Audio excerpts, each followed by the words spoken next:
JK Pioneer takes the last video. First class, thousandaire. Hit that like button, generous guy. Generosity plants the seeds of prosperity. Nobody likes a tightwad. Not that the tightwad actually cares, but I said it anyway. The likes are always appreciated, and they help us grow, and we need to grow, friendo. I'm trying to compete with cat videos. I got my work cut out, I know. Anyhow, coming to you not quite live, but still pretty fresh from Thousandaire Studios in East Pennsylvania. That sounds great, right? It's just my car outside of a laundromat early this morning. What a great world we're living in, where the crazy guy who talks to himself in the car outside the laundromat has an audience. Just an upper poor old kid with a phone and a dream. And here we are. Isn't it great? All right, I'll get started. All right. Anybody still here? Okay, I'll get started. Let me hit the random topic button, and here we go. What do we got here? Let me read it. 3 reasons stacking Morgan dollars is better than stacking generic silver. Now, if you like generic silver and you hate that, maybe I'll do the opposite tomorrow. Why it's better to stack generic silver than Morgan dollars. Yeah, I think that's called critical thinking. Anyhow, let's explore. Hold on, I can't say that. I think that's taken. Right, let's get into it then. 1, historical and numismatic value. I wonder if people can hear me yelling outside the car. I got my windows up. All right, no one's staring. Historical and numismatic value. Morgan dollars hold historical significance and numismatic value beyond just their silver content. With dates ranging from 1878 to 1921, they appeal to collectors, which often keeps their prices more stable and, in some cases, can appreciate with time. I don't like that they say in some cases. That makes me worry a bit. Anyhow, I'll continue. Rare dates or well-preserved coins can fetch higher premiums, offering both a hedge against silver market fluctuations and potential for greater returns. So what do you think about reason number 1? Comment below. Don't just sit there. Let's get the discussion started. Maybe even comment under someone else's comment and argue a little bit and get those brains active. So what do I think about reason number 1? Yeah, it sounds pretty good so long as you get it for a decent price. And if you're not paying attention to the markets, I guess it can get pretty subjective pretty quickly, which can lead to some losses. And you know, I don't haggle as much as I should when I buy my Morgan each week. It seems like these days I'm just like, that one looks great. How much you want? Yeah, I don't care. I hope one day when I sell them, I can sell them to someone like me. Who am I kidding? They'll probably be found next to my cold deadness. All right, morbid guy, let's continue. You gonna give me reasons? How about reason number 2? Recognition and liquidity. That sounds nice. Recognition and liquidity. It sounds responsible.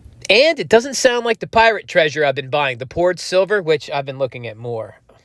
It's going to be tough when I go to sell that, if I do. I'm starting to think there just might be too much flavor in my stack. I may have to up my frontline soldiers, my pawns, the plain Janes, you know, the generic silver for selling when the price spikes. You know, you got to sell it quick. You don't want to have to, somebody doesn't have to take their glasses out and look at the condition of each one, and then everything's subjective. What am I doing? That sounds like something for tomorrow's video. I said tomorrow funny. Anyhow, Morgan dollars are amongst the most recognizable U.S. silver coins, and this familiarity can make them easier to trade or sell. What do you think? Is that true? I'll continue. Many collectors and investors are specifically interested in Morgans, and this demand can create better liquidity compared to generic silver bars or rounds, which often trade solely based on spot prices. Immediately, I think, well, solely based on spot prices sounds appealing to me, but perhaps that's only if the spot prices are going up.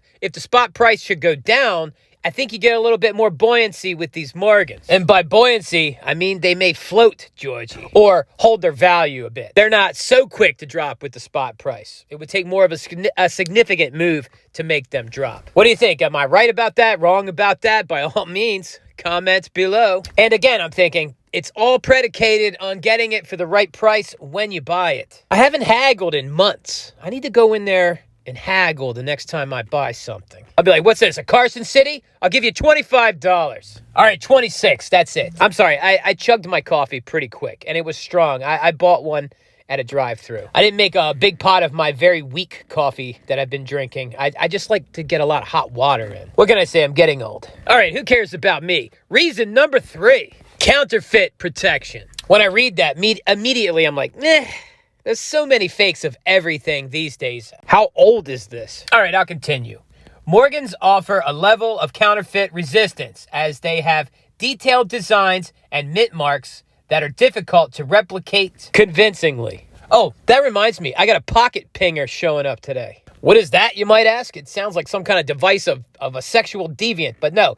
It helps. It's like tongs with rubber grips that hold a coin, and you ping it, and it makes a tone that is recognizable to an app on your phone, so you can tell if something is fake. I got to start testing all these Morgans that I haven't been haggling over that I buy every week to see if they're all real. So I have like 76 Morgans to ping, and that's what I'll be doing in the coming week or so in my videos. So if that's something you're interested in, subscribe for more. Yeah, join the Thousandaire cult. I mean, community. Ugh, what is wrong with me? The world needs more Thousandaires, not cute cats. All right, let me continue. I got to wrap this up. I got to get ready for work. I'm going to be late again. So unlike generic silver, which can sometimes be faked with tungsten-filled bars or other methods, the specific size, weight, and design of Morgan dollars make them harder to counterfeit successfully, adding an extra layer of security for stackers. All right, I hope you hit that like button. You don't like me harassing you for likes? I'm sorry, all right? That's what YouTubing is. I gotta ask. I'm like a professional beggar. If this doesn't work out, I'll sit on the sidewalk outside the Wawas, I guess. If you're not from the East Coast,